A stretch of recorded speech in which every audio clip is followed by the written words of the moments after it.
my sister and I had a good little chuckle because she's more of the pink girl and I'm more of the green girl, which is not surprising considering green was the dominant theme for the colors in our wedding.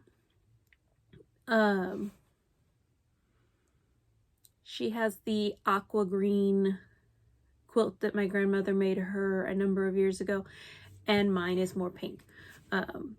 It will not diminish my treasuring this quilt. My grandmother's made odds and ends of little pieces for various family members, and a larger, I have a small Christmas wall hanging that she made a while back, 4 or 5 years ago, but nothing very big. And so to receive an item that's, full size from her with no anticipation of it was just, it's something that I treasure. She's my grandmother, and there, and is approaching an age where we could have many, many years with her, or we could have a relatively short time span in the scheme of things. But the other thing is, the older you get, the more difficulty certain things, especially certain craft things that require good vision or dexterity, can become difficult. And so her ability to make these larger projects may not be here for years and years and years to come, decades to come. So one of the things that I did manage to get done over the Christmas holidays was I finally got some hooks up on my wall to be able to hang the quilt. Where in my sewing room, it is a moderate disaster. I did some rearranging and have yet to finish finding new homes for some of the stuff. I'm still trying to deal with odds and ends of leftovers from the wedding. Determine if it's something that can be rehomed with somebody who can actually use it, or if it's something that I just need to get rid of, or if I can repurpose it. So that's the short explanation for the delay. It's a new year. It's a new chance to start over. In late October, for those who are just finding me, or it's been so long you've forgotten, prior to the pandemic starting, I worked full-time in theatrical wardrobe. I'm with the local wardrobe union here in the Bay Area, and we have contracts to do wardrobe for a significant number of theaters within a 70-mile radius of our union hall. 50, 70 miles, something like that. So I can end up driving. Traffic out here is already bad. If it says 30 minutes to get to your destination, unless it's the middle of the night, you triple that. You give yourself at minimum double.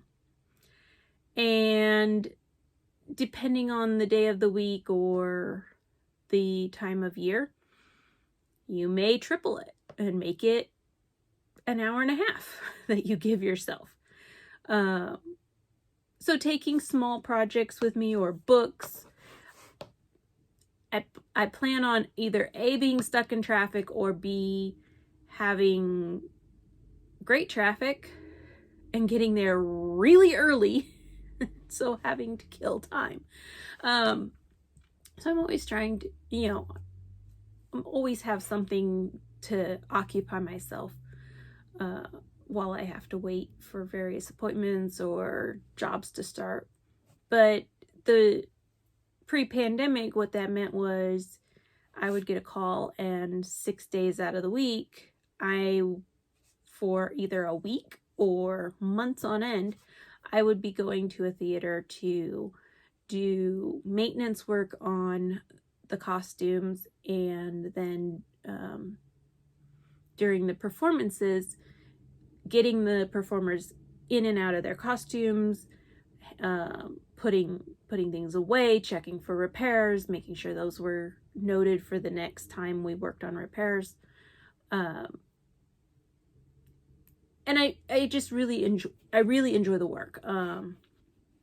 When I get a chance to sew, it's really fun to work on the costumes, doing repairs and alterations and general maintenance. It's never, all these years in the industry, it never fails to amaze me that you can have what looks like mad chaos happen, and people go on, come off stage in one costume, change, and go back on stage in a completely different costume, and nobody had a clue from the audience perspective. For all they know, it's a totally different person.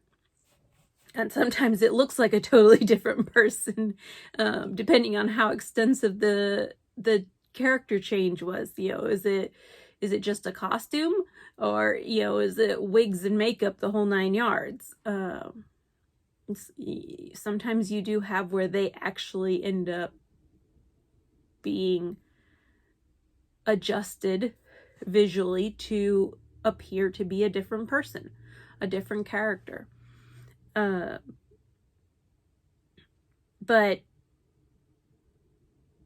that plus troubleshooting, so the fact that you can be on the same show, and because it's live and you're dealing with human beings who we have off days, we get ill, and so then they have your understudies. We call them swings in the industry, but you have your swings, and they have rehearsed and trained for this, but because it's been a while, or they have never actively done the show live before, you're being more of a mentor to them in the moment, in terms of guiding them. Okay, I'll be over here, or off you go there, come back to me. They know they know the overall, they're very well rehearsed on their lines, their music, all of that. But in terms of where do they meet you, how do you do this change? Some of the changes are trickier than others because of the way they've been set up to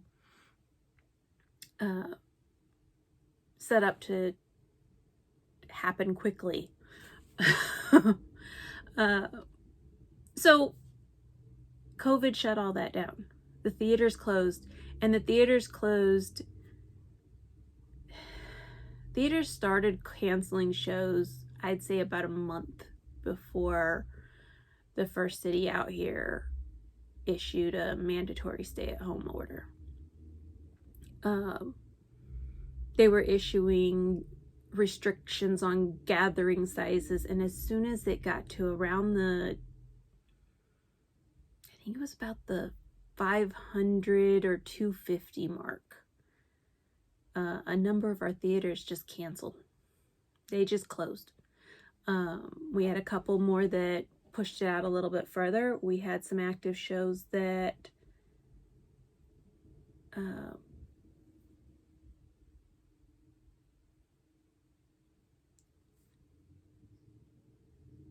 went right up to about 48 hours before the stay-at-home order came out. And as soon as we had shows where it was a 2-day show. They came in and they did the matinee. And when they arrived for the matinee, it was, we're going to do the matinee. We don't know what's happening with this pandemic with the restrictions. So we're just going to play it by ear, one show at a time. So go do the matinee. They got done with the matinee, got ready to go to dinner, and or they maybe even went to dinner, some of them. Off to dinner, returned to, the show's closed. Go home. But leave your stuff here because we may be reopening in a few days. 4 months later, people were going, how do I get my personal effects from the theater? You know, shows that had closed and sent all their performers and their traveling workers home to whatever state are now going, okay, we have millions of dollars worth of equipment and set pieces and costumes sitting in this theater. How do we get it back to our warehouse, in our possession? And they got it figured out, but it really was, go home. We'll call you when we're allowed to go back to performing. A year and a half later, shows are finally reopening. So I've done a few shows.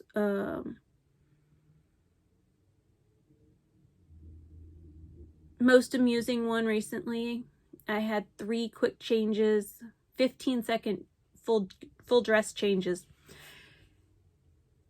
in a closet on a spinning platform. I walked off looking like a drunken sailor. I was very glad I only did that for a week because I was starting to get motion sickness. And I didn't think I got that, but I was getting motion sickness. So it was definitely interesting as a show, as a change. That was a unique change. I've had some interesting ones, but that takes the cake as far as super small space, super short time, and challenging balance criteria to boot. So anyway, that's kind of where the personal life has been. I kept up with my stitching throughout this. I took a look at I've logged my stitching for I'd say with probably 95% accuracy, meaning there may be a day or two in the past year that I forgot to write something down, or I just wrote it off the top of my head and messed up a number. But I kept my log on my phone, and so most of the time I would take a picture of my work at the end of the night. And while doing that, I would also put into my log how much I had stitched that day on what projects. So barring, errors in saving the document, for the most part, it's fairly accurate. And what I discovered was that I finish a reasonable amount of smalls. I finished a reasonable amount of projects, let's put it that way. a significant number of them were smaller pieces, close to the 50 by 50 mark, definitely under 100 by 100. I finished one large piece, and that was my wedding sampler, which was displayed at the second wedding. We ended up having two. We had the official one when my mother was already scheduled to come out and had time off of work, and due to the restrictions, our venue wasn't able to host us, so we just got married in my brother-in-law's backyard, had immediate family only. My brother-in-law and my husband built a little archway, and my sister-in-law decorated it with tulle and flowers, and got a cake from the local grocery store, catered in food from a local deli for the appetizers. And then it's an Italian family, and there's a really good Italian deli near my brother and sister-in-law's house, so we had the deli tray from there, and lemon panettone. I left us vowel out. And then we catered in from a local Italian restaurant, a couple of different dishes, and mains and salads and sides and all that. And then we had panettone for those who wanted panettone, and regular cake for everyone who wanted regular cake. Beverages, just fairly low-key, just kept it really simple. It was simple, but it was pretty. Due to my husband's allergies, particularly with fragrances, I had already decided I wasn't going to do a real flower bouquet. So I got, I found somebody who could make me, I was leaning towards, if it was real, it was going to be succulents. But if it wasn't real flowers, then I wasn't 100% sure how I was going. And I was, talking to my sister-in-law, and she says, well, there's some really cool looking fake flowers that honestly look real. She's like, you should try to, see what you can find on like Etsy or something, talk to the florists around here and see if they have any people who do artificial bouquets. And so I went on Etsy and I found somebody who did bouquets with some succulents, and I found a bouquet design that I liked, but it was the wrong colors, just kind of the wrong feel color-wise. And so I sent them and said, here's my wedding colors, here's my favorite flowers,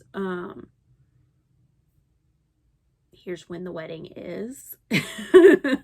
It was kind of short timeline. I think it was about 3 weeks out from the April wedding, because I wasn't planning on doing anything for that one bouquet-wise, and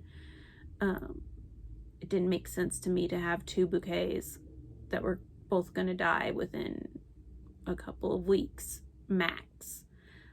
So we just did, I was planning on just doing nothing bouquet wise for the first one, and did the research. So it was about 3 weeks out, and the gentleman said, sure, I can do it.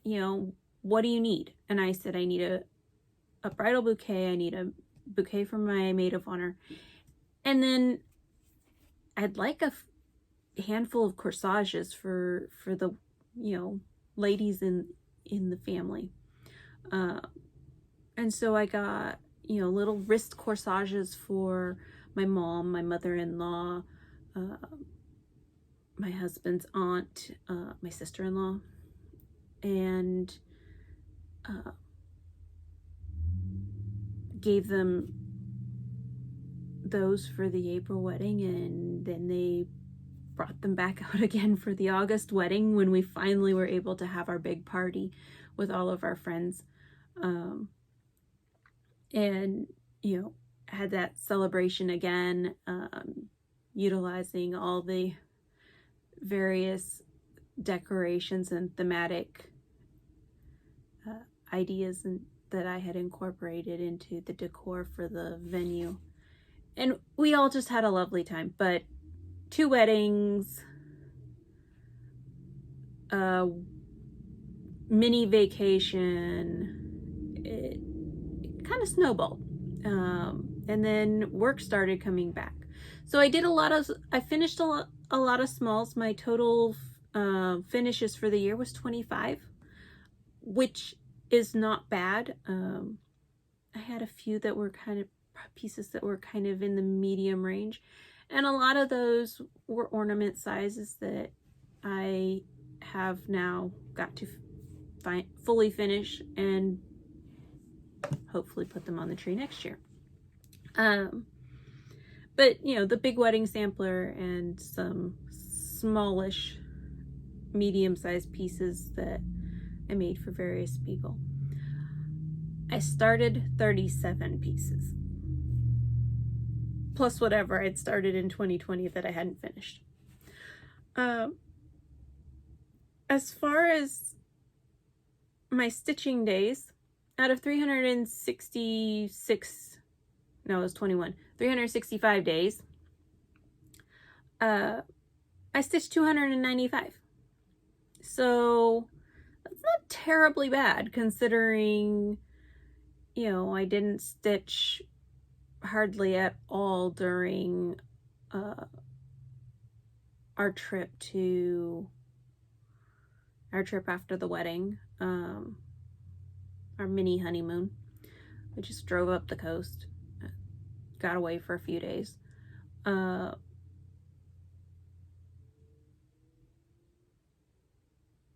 I juggled a couple of jobs at the same time, and you know, because I've got the job that I started after the pandemic started easing up, but theater wasn't coming back. I needed income, so I got a part-time job that was supposed to be temporary and has turned into more of a permanent situation. And so I'm not comfortable saying that theater's back. Either it's pessimism or it's realism. But it was one of the first industries to be completely shut down, and it was one of the last to reopen. And I understand it. We're in small spaces. Maintaining 6 feet, impossible. Being a dresser and maintaining 6 feet, absolutely impossible. How do you change somebody's clothes if you have to stay 6 feet away from them? I mean, we get up close and personal. And so add to that how small many of the theater's backstages are, crammed with all the various things that you need to put on the show. And it is already an environment that is ripe for illness to just spread like a wildfire. We always have a rash of a chunk of people who spend most of January recovering from whatever bug they picked up in the theaters in December. December's historically been our busiest, most insane month, where my advice to my family has always been, I'll see you on Christmas Day.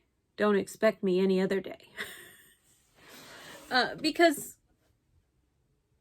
I'd be on the job 6 days a week. And then the 7th day, I'm sleeping in, going grocery shopping, and doing laundry. So I just never would hardly see my family except to say goodnight or good morning during the Christmas season. But historically, January is recover from whatever bug you picked up from the show or shows that you were working. Because there was always a bug in almost every show that was just making the rounds. You know, somebody'd get it, they'd pass it along, it'd come back to them. So the theater environment, I understand why it was one of the last environments to be reopened, even with precautions in place. So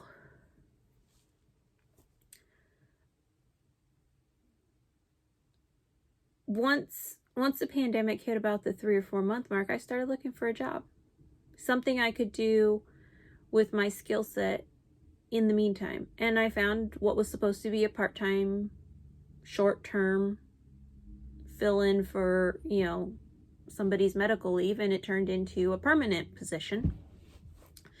And not being comfortable saying that the theater is back 100%, I wouldn't even say it's back 75%. There's a lot of work that was previously scheduled that just isn't coming back because the show has been completely closed. So, and there's nothing ready to take its place. So there's a lot fewer work opportunities, and that means I need to keep the day job at least for a while. So I've been that means I'm juggling 2 jobs. When they call me for theater, if I'm not working my regular job, then my normal downtime is now driving to a theater gig, doing the theater gig, coming home, sleeping, going to the day job, and, you know, rinse, repeat. So what I noticed was theater work started back up in October, was the first call that I got. And I went from pretty consistently doing 600 or so stitches, an average of 600 or so stitches a day, to almost 400. I was still getting in stitching work, but I wasn't doing nearly as much. And that brought my average down to just over 500 a day for 2021. Did 157,000 stitches. So it's good, but I definitely have to expect that as theater as theater comes back up and becomes more stabilized, I will either primarily only be working on smalls, because the one thing I did discover was that mill hook hits are great up until the beading for a theater gig. You don't need any crazy fancy frames. It's small enough that it easily packs away. Because depending on the show, you do have downtime. I did an ice show where I was doing the laundry. I'd get it started and, laundry cycles through. I'd get it started washing, and then I'd have 30 minutes or so that I had to kill waiting for the washer to finish so I could put it in the dryer so that I could then go to dinner to come back with the dryer finished and the next round of stuff and, fold it and put it away. But that took a few minutes. in the scheme of things, it took a few minutes. You know, I'd still get in 10 or 15 minutes of stitching, waiting for the next round of washing to be finished, after I'd put everything away. So having a little project I could just quickly pull out, and then as soon as my timer went off saying, hey, go check the washer or go check the dryer, I could just set it down and walk away and know that I wasn't going to be harming anybody by them stepping on things. It was contained. It was easy to grab and pop in my bag. So definitely the smalls will become more prolific if theater ramps up, just because of their portability factor.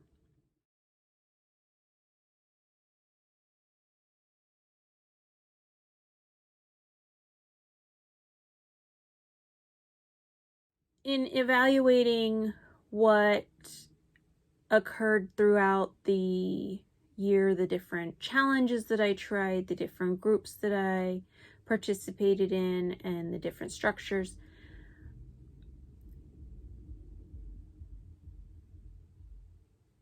I've seen two groups more or less come to an end,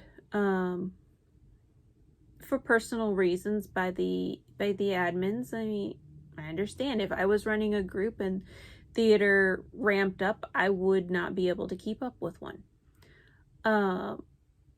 But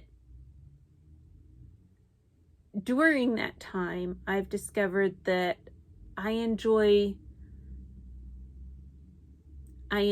challenges. I enjoy having a goal, something to work towards. I enjoy it when it's interactive. So the two groups that have basically closed are Crystal Academy and Stitchagon Trail. And Crystal Academy, at least the session that I participated in, I came into it fairly late. I discovered it in its third semester, if you will. They had set it up kind of like school semesters. And as I understand it, they did the third semester a little differently than they had done the other semesters, in that you had 6 classes you were attending, and you declared your whip for each class in advance.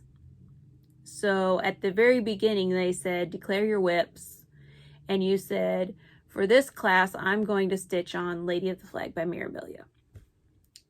And for this one, I'm going to do a Mill Hill kit, X, Y, and Z. For this one, I'm going to do this. And you could only stitch on that one during, you could only stitch on that project for that class during a 2-week time period. And there were 2 separate 2-week time periods that you could stitch. And each class overlapped each other by a week. So that technically you had 2 projects each week that you could theoretically work on. To complete a class, you stitch 750 stitches. So 1,500 stitches in the project for the duration of the term. And then you had your extra credit class. And it could be any whip. The only criteria was that before you started a new one or picked up a new whip, you had to finish the one you were working on in extra credit class. Okay. So I did a heck of a lot of finish projects. My nephew, I was making a bulletin board with his name as little letter banners to swag across his bulletin board. And I just stitched my way through his whole name. And then, called it a day. But, bunch of little, it felt like finishes. Every letter felt like a new finish. But, blasted through all of those. And because I couldn't change projects until that was done, it forced me to finish the project. I had a harder time actually fully finishing it than I did getting them stitched, because I had that motivator of, this is all you can stitch on. You can stitch on your class piece, and you can stitch on this until it's done. And so I got it done, and then, moved on to my next small piece. And I kept things mostly smalls for that. And I did a heck of a lot of stitching and finishing during that 4 months or so that I restricted myself to what I had assigned. So they announced that they were not doing any more terms, I want to say in September, October, somewhere in there.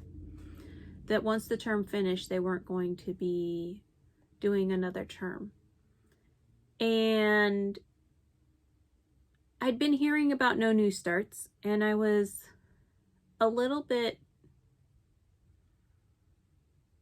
concerned because I like the concept. I like the concept of getting stuff finished, but I know myself well.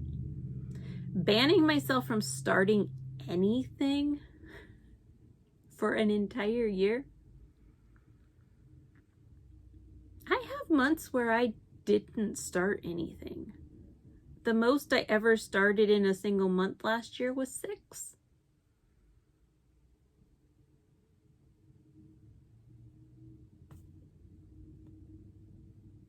I have some months where I started a bunch. I have some months that I didn't start any at all. So I liked the idea. I didn't think I could stick to it. And I talked to people who were saying, hey, I'm in this group. It's great fun, And I said, this is my issue. I don't know that I can avoid starting things. And they said, well, they're doing things slightly differently. They have the traditional no new starts from 2021, but they're adding in a couple of other options where starts are acceptable under certain criteria. So I joined the group, and I looked at it and determined that yes, I can live with the parameters of this group. Out of the 3 options, I found one that worked for me. And it kind of merged the thing that I found beneficial in Crystal Academy, which was assigning certain pieces to a time frame and then having, work on it this much.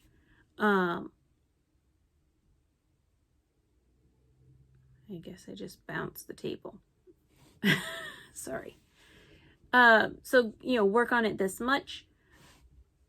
But then, when you finish, you start a new piece. So focus on pieces to try to get them done. Have yourself a handful of pieces that you can work on. And so they call it a stream, but that particular path in the group was called 22 and 22. And so it's not that you only have 22 whips at the moment. I have probably a handful more than 22. But what it is that you only declare and you will restrict yourself to 22 unless you finish something. If you finish one of those items, then you can either start something new, or you can go to your stash and go to your whip pile that's been put away, and you can pick out a replacement to finish. So I went through my stuff and through all my whips and went, this one I'm definitely going to work on, this one I'm definitely going to work on, this one I need to work on. And the other thing that they did was they have where you can either count your stitches or you can count your time. And I have one piece that's counting stitches is impossible. I have to count time on it. And there were very few groups that I was participating in that had a method for dealing with that. Plus, I'm in a section that irritates the heck out of me. Once I get past it, I'll probably be fine. But it's like a color change, a slight color change every other stitch. And it's driving, you know, it was driving me crazy. So, trying to count stitches on top of dealing with basically a confetti heavy section that's hard to determine because it's a printed canvas.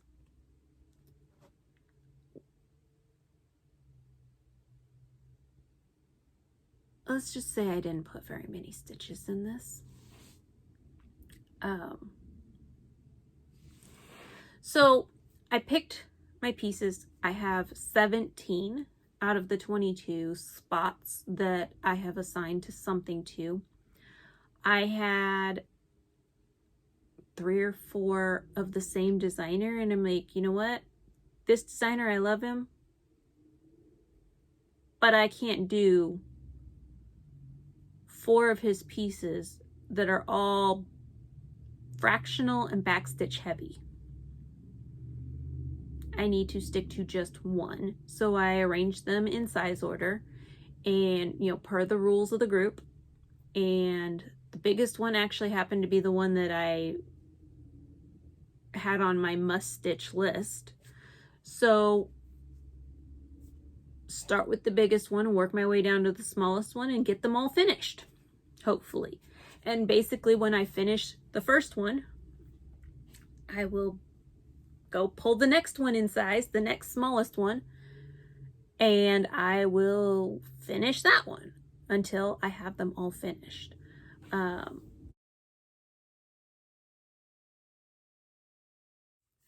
It's not challenging. It's an hour a day, 100 stitches. I can do that easy. This was one of my cross-stitch Christmas presents. My sister asked me what I wanted for Christmas that I'd use, and I said I'd been eyeing the Emma Congdon books, and she went out and got me the book.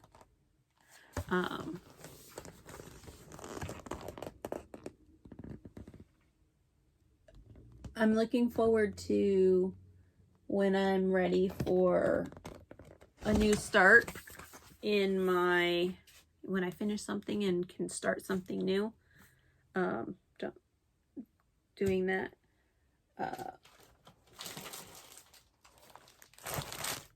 Highly delayed. Highly delayed. Oh, my brain just completely gave out, blanked out. Haul. I ordered a bunch of replacement floss from Sullivan's, and they sent me this little kit. It's a ornament.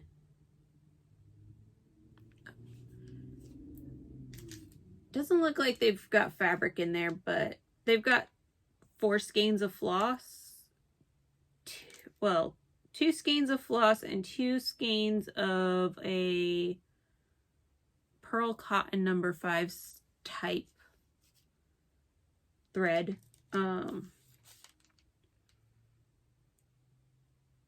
Making ornaments is on my to-do list, so that's a cute little thing. It's called Starlight Starbright Humbug.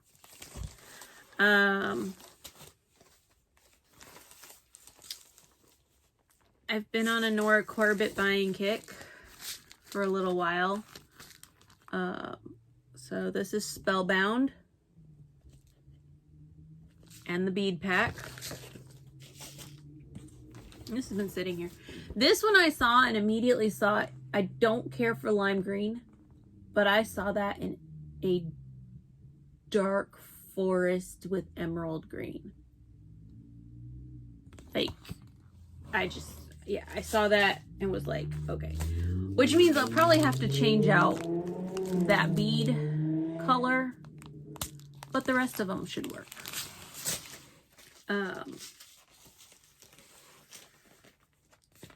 Then I was on the Black Needle Society's page and some things dropped into my cart, including Modern Folk Embroidery, The River.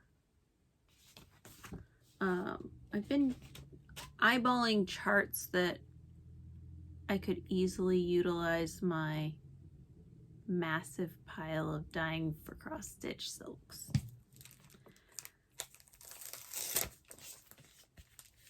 I've banned myself at the moment from Stash Unload because I've just gone to town with it, but before I banned myself, I managed to get my hands on Filipina's Bellatrix,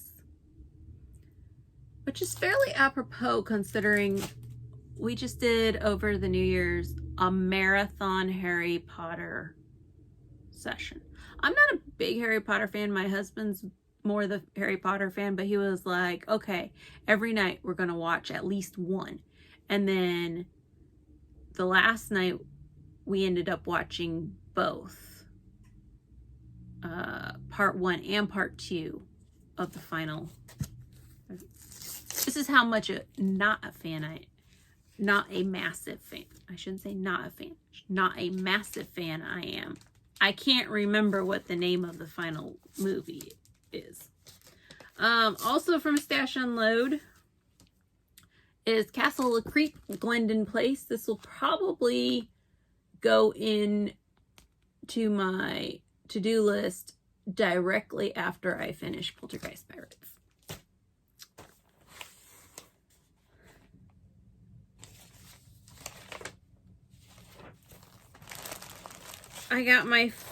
I decided I have enough fabric stash and I have enough dyes and desire to mess with dyeing fabric that renewing Fabric of the Month Club is probably not a good thing for me. I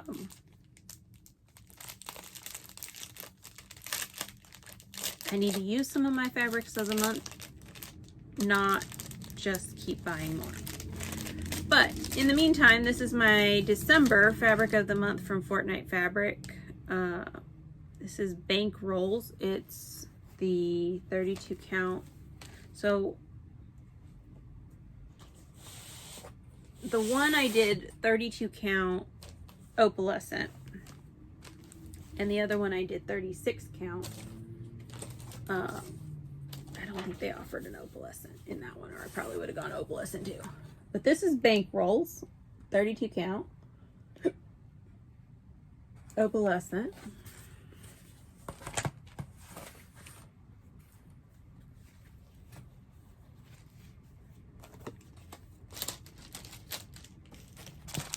And this one is their duos.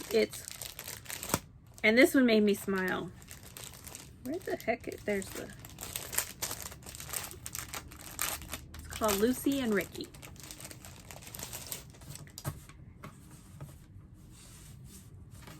And I don't know, one of the shops I worked at had a guy who would stop in with his various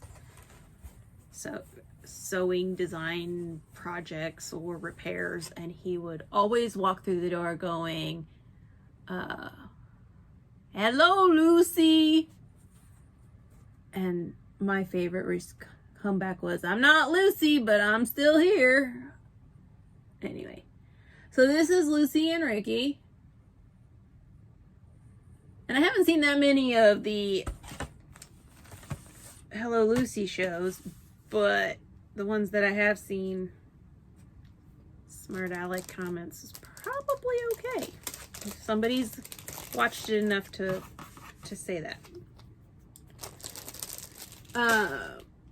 And then, because why not, I got, I want the same order that I got the fabric for Polar Beauty Mandala. I got a full yard of 28 count opalescent white, and this one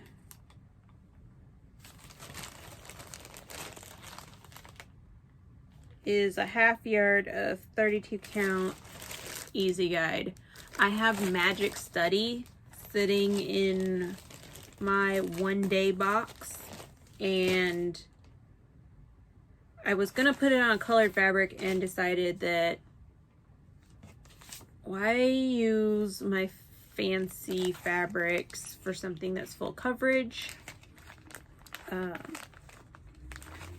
when I can just put it on Easy Guide. I don't have to worry about doing the grid lines, although I'm getting further and further away from going back to not using them.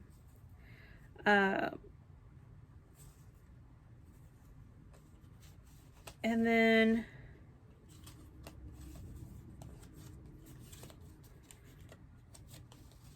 when I visited the Black Needle Society vault and the river fell into my cart, they had a limited edition set of the Gentle Art threads, and I got 2 packs of those. It came as one of the purpley color, one is the olive green color, and one is the tannish color. So I've got 2 of each. They're limited editions, and I think they're sold out now. Stuff doesn't stay very long on their vault. And that's okay. It keeps me from spending more than I should probably be spending. And then we have the last but not least. That was all the stuff I bought before I got really, minus the fabric, before I got really involved in hunting down the specialty flosses for Polar Mandala chatteling.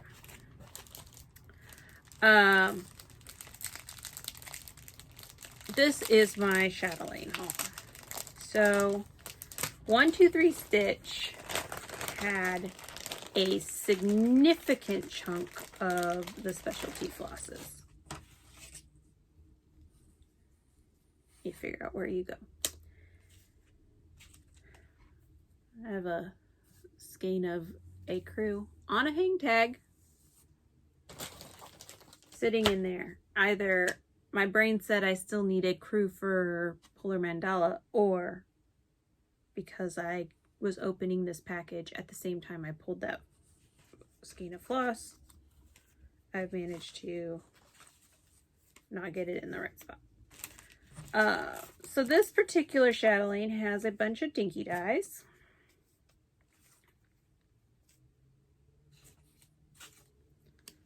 So these are the dinky dies that will be in the chatelaine.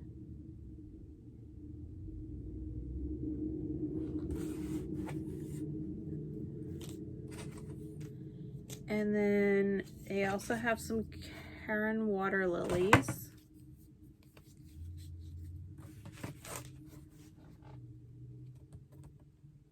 Which are pretty. And then the other thing that they had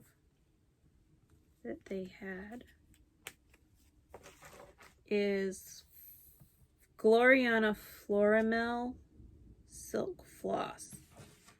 And this is absolutely stunning color. It's even a little darker than that. It's really pretty.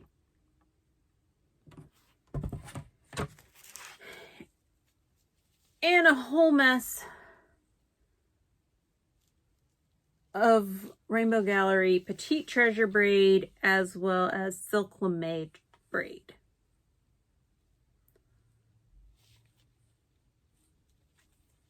In all these shades.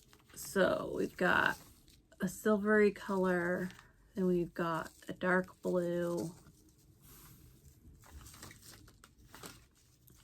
and then we've got a turquoisey teal blue, light blue. That one's actually also in the Poltergeist Pirate. And I think the next one's not. And then we've got like a super variegated silver and aqua. That's going to stitch up really cool for like water. And then the Silk Lame braid, we've got white. And something like 6 of their SP13 blue. That's the most. That one has the most, and it's like 6 cards. And then finally,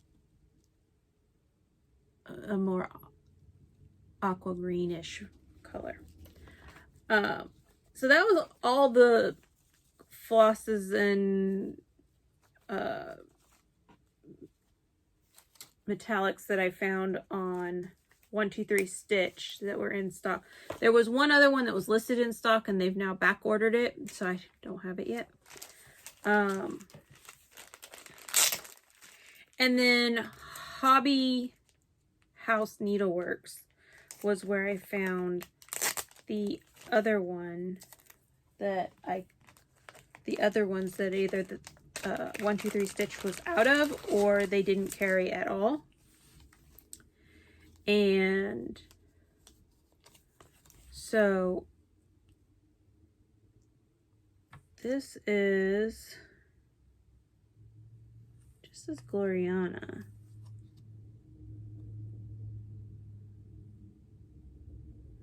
Whichever Gloriana it is, it was not one that 123 Stitch had. Like, they didn't even have a listing for it. Which is unusual. It's more along the lines of, no, it says it's a 12-stranded silk. I started to say it's more along the lines of a pearl cotton, but that's the Floramel. So that's that Gloriana, and I think it's this. I think this is the one that's the ninja spaces in my center block. And then they didn't have the lavender ice at 123 Stitch of the Floramel, but Hobby House did. And then the other thing that Hobby House had that 123 Stitch was out of was the rest of the Petite Treasure braid. So there's that one. And a gold one. And then, did I already have, oh, that's SP. So 4. A sparkly silvery white. A couple cards of that. I was thinking that it was just more cards of this one, but it's not.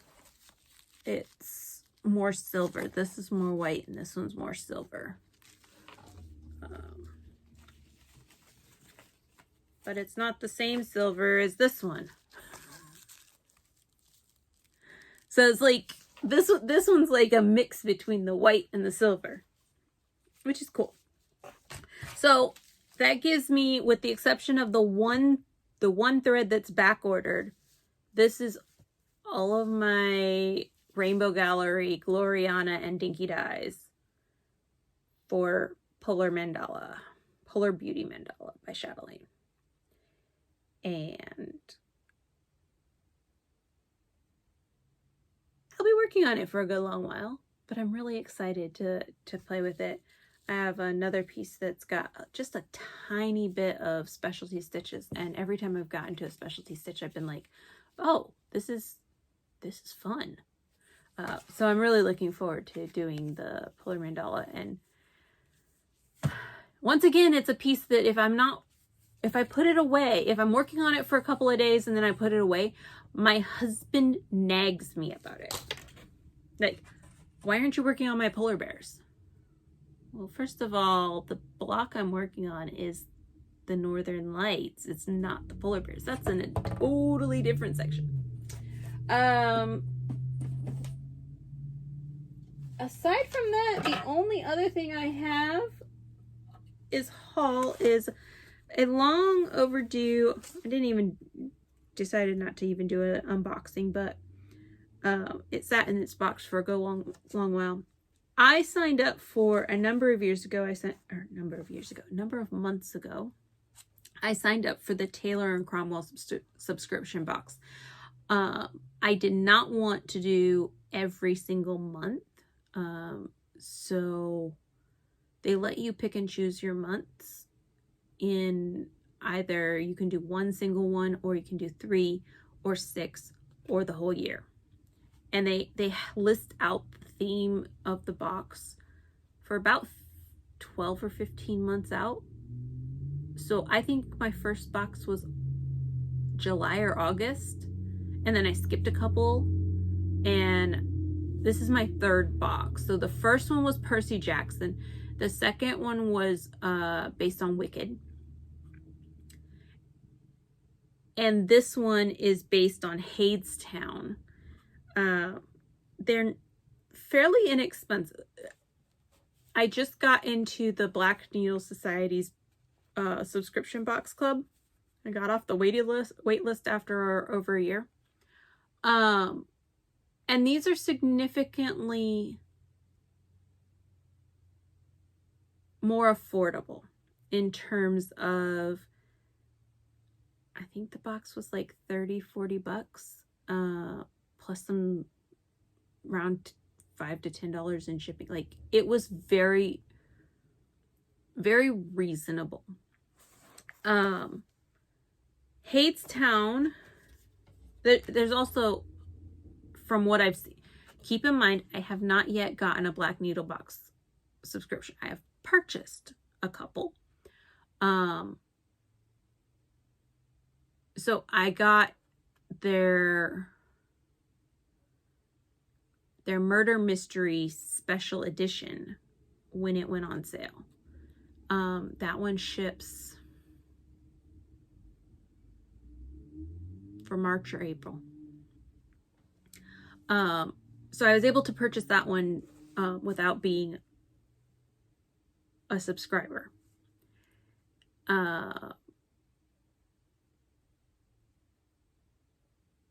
And then in December, they notified me that I had come off the wait list, or my name had come to the top of the wait list, and did I want to join? And I said, yeah, sign me up. So the first monthly subscription box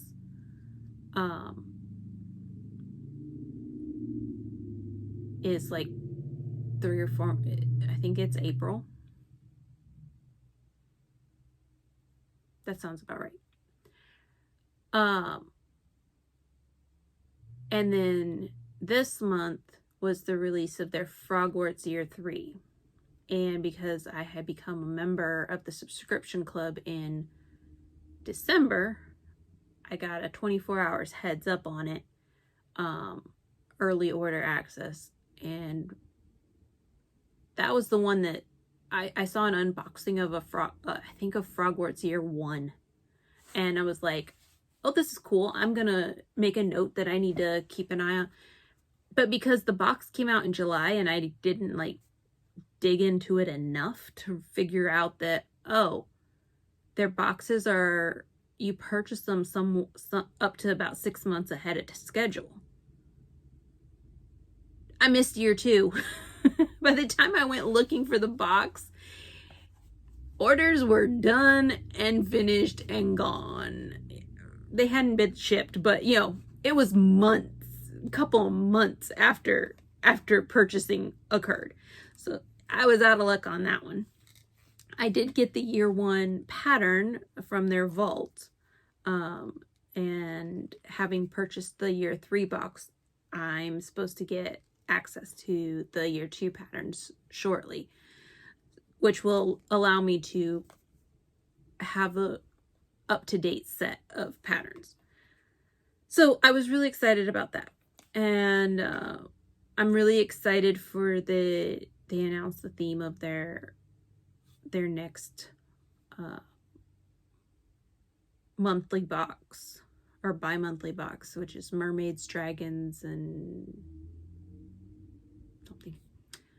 And I'm on a kick reading a series of Pride and Prejudice fan fiction in the world of dragons. It's like a world of dragons. And people who can hear, one of which is Elizabeth, actually have specific responsibilities and duties to the dragons. It's more like the dragons almost own the world versus, you know, and the people just are like their secret cover for those who don't hear dragons, to help them and protect them. And Elizabeth has a very special relationship with the dragons. So it's a really cool series by Maria Grace. And I've kind of been a tiny bit obsessed with dragon themes. So I saw mermaids and dragons and whatever the rest of it was, and I said, dragons, sign me up. I'll be getting that box when it comes around. Like, I penciled in on my calendar, this is the date when that subscription box is going to be charged. So the subscription boxes are in the, at least so far, they're in the 70-ish plus shipping range. Their special edition boxes are in the 125 range. I'm assuming they come with a lot more than Taylor and Cromwell's box. But if you like musicals and theater and books, Taylor and Cromwell has a really cute little thematic gift. So the Hadestown, and it's one of the shows that I actually haven't seen or worked. They have a little carnation needle minder. And then you got a scissor holder that's a scissor spot, that's a scissor spot, and then on the back, so 3 scissor spots. Or stick a flower out of it. I mean, this is cute. I might even, I don't know. I'm not sure what I'll do with it. I don't think I would use it for scissors, but it's a cute little doohickey, and somebody took the time to make it. And then you have the pattern kit, and that's the pattern. Well, that's the cover of the pattern. And it says, Orpheus, are you listening? Are you listening? I'm right here, and I will be till the end. Wait for me. Who am I to think that she would follow me into the cold and the dark again? It's me, it's you. Little carnations and black. And it says that 14 count fabric comes with it, along with floss and the booklet. So there's 14 count fabric in a dark charcoal gray. And I mean, they do go to the trouble of zigzagging the edge. So it's not just chopped and thrown in. They give you the floss on a card with, it helps if there's, no, that was right side up. It looked back or upside down when I did that. So, I mean, there's a hell of a lot of 310. And I'm saying hell again. That's probably 1, 2, 3, 4 skeins. Pre-cut lengths. That looks like the length that I like. So you could pull off a strand and stitch it two-stranded with a loop start. The carnations are probably a lot of the 666. It looks like there's 2 skeins. So, you know, looks like it comes with a decent amount of floss. And then the pattern is printed in a little booklet.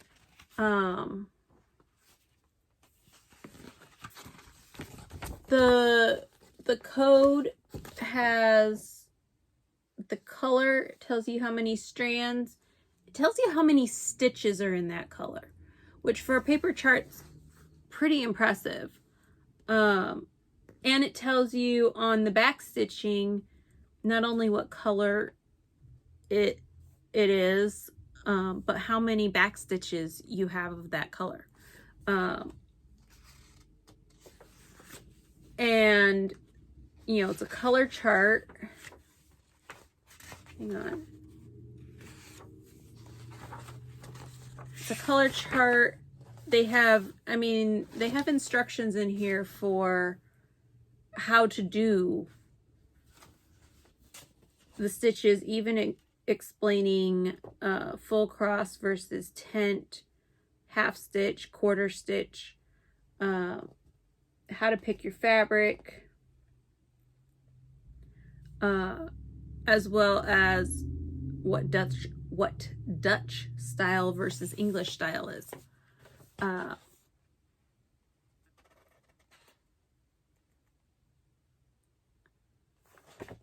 Apparently Dutch style is the way we've all been taught, or a good chunk of us have been taught, and I always thought it was the other way around, where it's doing 1 stitch at a time.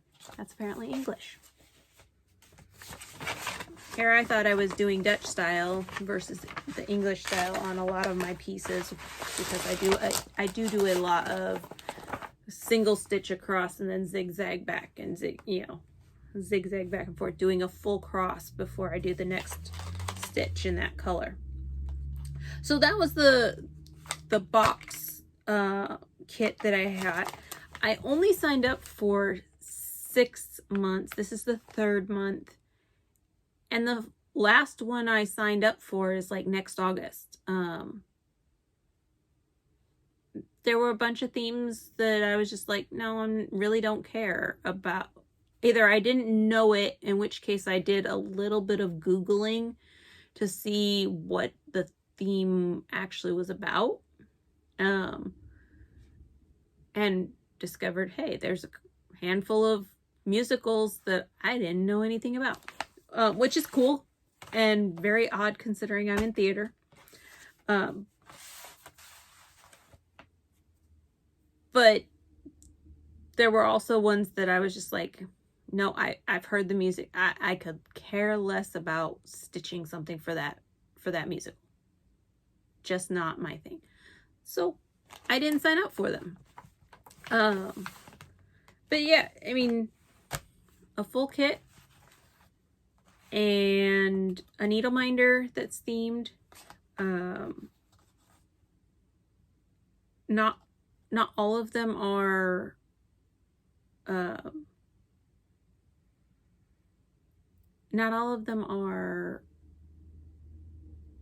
what am I trying to say? Larger pieces. Like this one's reasonably large. It probably fits into the medium-ish category. The Percy Jackson one, they did bookmarks. It was 3 or 4 different bookmarks for different characters, individually packaged. And so, you know, smaller projects, larger projects. Wicked, I believe, was one, you know, was more of a larger project. The only thing that I would say would be a little nicer is I'm not a big fan of 14 count Ada.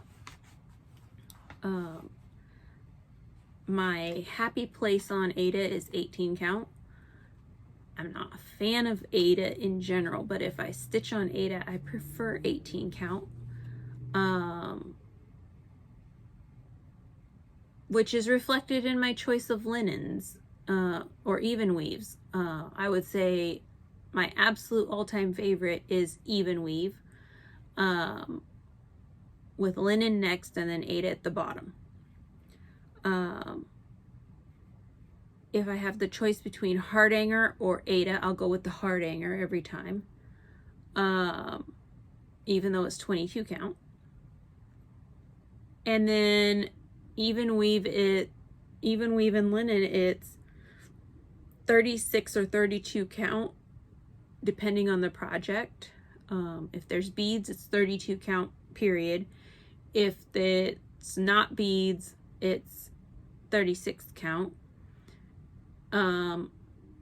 Or occasionally 40 count. And then if I feel like a big challenge, I'll do 28 count over 1. I like to do the over 1, but I've done it on 32 count because Polar Mandala is on 32 count. It's a little bit snug on 32 count. I'm not gonna lie. It's a little snug and it's a little small, which is strange considering 40 count over 2 I don't find difficult to see at all, but 32 count over 1 I find a little bit of a struggle.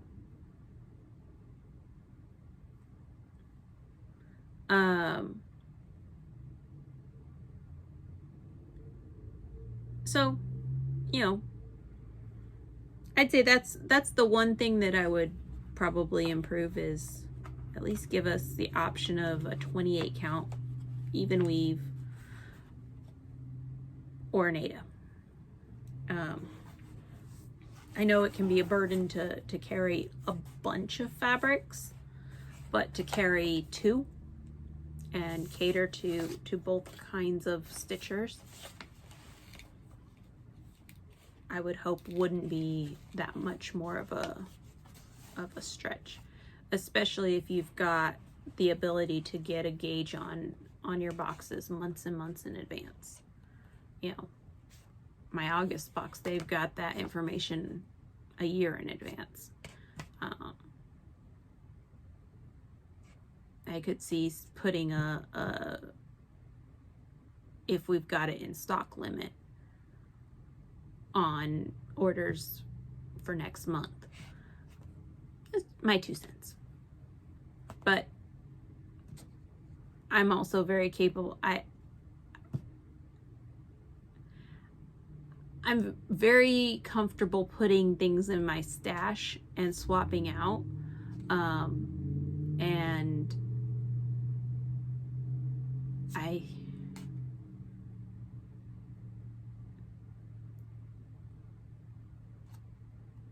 I will say the one time I don't at all mind stitching on Aida is when I am doing something that's 100% full cross and minimal to no back stitching. I like a hate. It's when I have to deal with fractionals that I really get annoyed with Aida. I'm not crazy about the texture, how it feels and how stiff it is to begin with, but if I have to go from my ballpoint easy glide needle to a sharp to be able to do half a dozen fractionals, I get cranky. And I'd rather not get cranky for my stitching. This has been really long. We're at 3 hours. My battery may be throwing a tantrum soon. I will probably do minimal editing, but on the flip side, I will probably break it up into pulling out my whip section, which I think was about an hour and 15, and doing my haul with a small edit of, I don't know. We'll see, but I probably will break this up into at least 2 videos and maybe just kill the whole ramble at the beginning. I'll take a look at it and see. Thank you, and I will see you again. I will see you again next week for a hopefully much shorter video, because it'll just be what have I worked on and what do I plan to do next week. And from there, I will try to do one every week, probably somewhere around the Thursday, Friday mark. And, you know, when I get home from work, sit down and do it.